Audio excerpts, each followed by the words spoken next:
উত্তর বঙ্গোপসাগরে বিরূপ আবহাওয়ার কারণে দেশের 4টি গুরুত্বপূর্ণ সমুদ্র বন্দরে 3 নম্বর স্থানীয় সতর্ক সংকেত জারি করেছে বাংলাদেশ আবহাওয়া অধিদপ্তর। মঙ্গলবার সংস্থাটির ভেরিফাইড ফেসবুক পেজে প্রকাশিত এক সতর্কবার্তায় এ তথ্য জানানো হয়। এতে চট্টগ্রাম সমুদ্র বন্দর, কক্সবাজার সমুদ্র বন্দর, মোংলা সমুদ্র বন্দর এবং পায়রা সমুদ্র বন্দরকে 3 নম্বর সতর্ক সংকেত প্রদর্শনের নির্দেশ দেয়া হয়েছে। আবহাওয়া অধিদপ্তর জানিয়েছে, উত্তর বঙ্গোপসাগর ও এর আশেপাশের এলাকায় বায়ুচাপের তারতম্য বৃদ্ধি পেয়েছে, যার ফলে সমুদ্র উত্তাল হয়ে উঠতে পারে। এ পরিস্থিতিতে বন্দরগুলোকে সতর্ক অবস্থানে থাকতে বলা হয়েছে।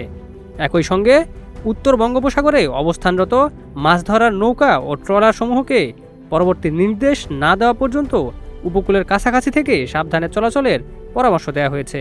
এদিকে আবহাওয়া পরিস্থিতি স্বাভাবিক না হওয়া পর্যন্ত সংশ্লিষ্ট সবাইকে সর্বোচ্চ সতর্কতা অবলম্বনের আহ্বান জানিয়েছে কর্তৃপক্ষ। Desk report, news flash 71।